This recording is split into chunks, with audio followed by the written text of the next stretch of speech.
And it was about what are some of the things that are keeping you stuck. I think that's what I asked. And keeping you from not reaching your goals. So the thing that came to the very top, which doesn't surprise me, is the negative self-talk and negative self-image. Now, I could talk about this forever, and I've got 40 years of healing in this area when I first took myself off to get help with my food and eating. And if I can save you a few years and a few dollars, I would say to you that it all starts within. It really does. It is all about how you feel about yourself. And you often hear me say, look, it's not about the food. And look, it isn't about the food, but yes, it is about the food as well, because we do need to eat as much as our body needs. If you want to be healthy, have a healthy body, if you want to be in your correct weight range, whatever you want to call it, even if you want to be a bodybuilder, if you want to have an outstanding figure and get on a stage, whatever it is that you want, it doesn't matter. The thing is that, yes, you do need to eat only as much as your body needs most of the time.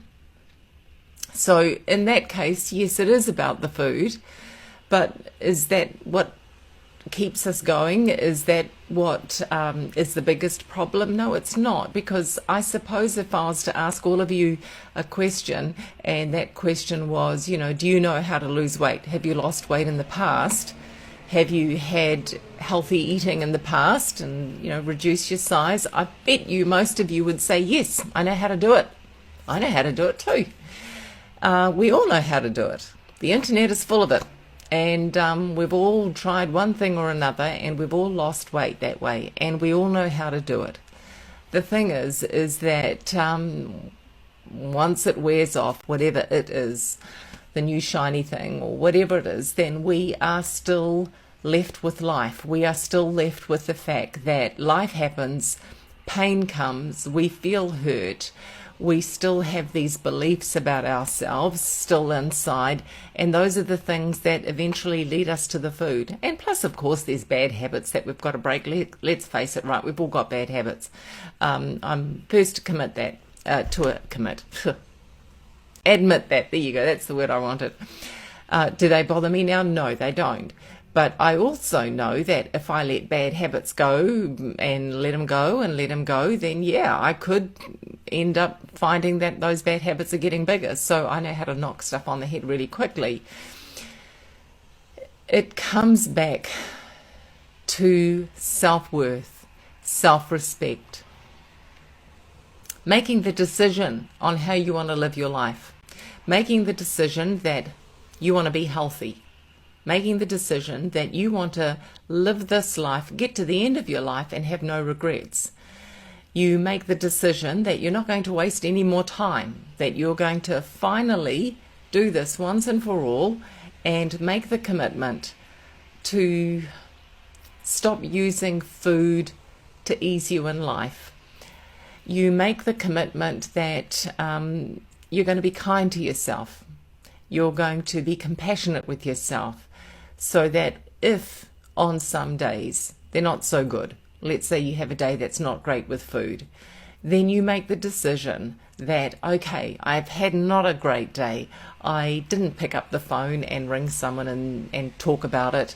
I didn't post in the group and say I need a bit of help. I didn't do things that I know worked. I just made the choice, and a team of wild horses wasn't going to hold me back from having all that extra food because I just wanted to do it. Okay, we all do that.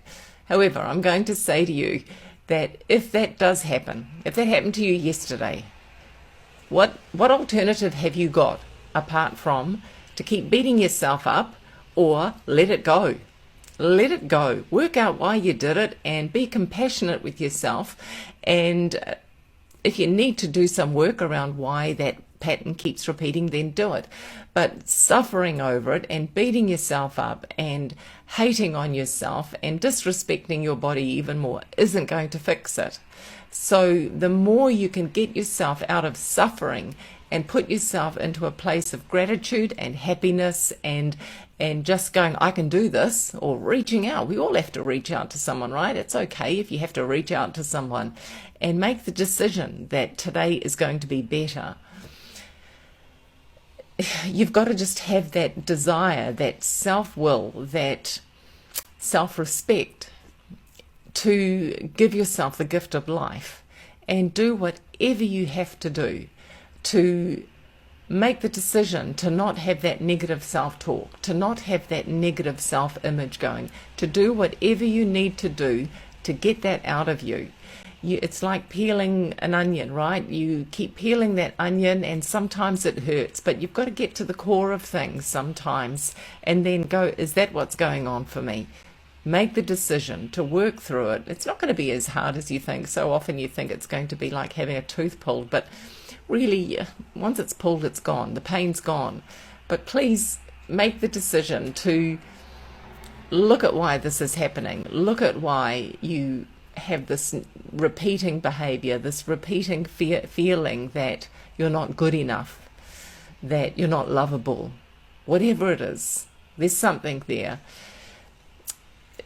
When you change that, when you just have this attitude of stuff it, I'm not going to do that to myself anymore, then everything in your life changes.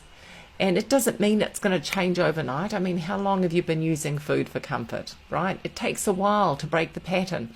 But the thing is to stay committed to it, to stay committed to it. Don't feel embarrassed if you have to reach out all the time to your counselor, to your mentor, whoever it is. Just make the decision that that is not you anymore, that you are going to live this one magnificent life and start loving yourself through it.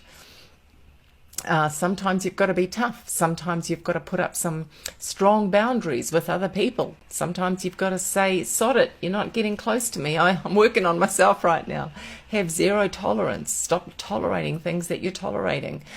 But the thing is, you've really just got to make the decision. You've got to make the commitment that your physical and mental health is more important than anything or anyone at the moment. And just move forward and do it. Because I want you to feel what it feels like to be on the other side, to not have food just calling you, to not have, this insanity. And it does. It feels like insanity, does it? When you find that you may have slipped and then the first thing that goes into your mind when you've had a slip is, oh, well, I'll go on a diet. And then you feel this little bit of relief. Well, I'm going to go on a diet to fix it. And then 2 or 3 days after the diet, whatever, things go back to normal. I want you to get out of that cycle. Work on yourself. When you work on yourself, then everything on your life will change. It truly will. Take that journey back to you. Love who you are. Love your body. What's the alternative? Go through life in misery and self-hatred at times and unhappiness. You can choose. So choose life. Trust me, I've been down in the darkness. I've been down there. And I know you can get back up again. Yep, it means commitment, but make the choice to do it. I just want to encourage you that it is never too late. Okay? It is never too late.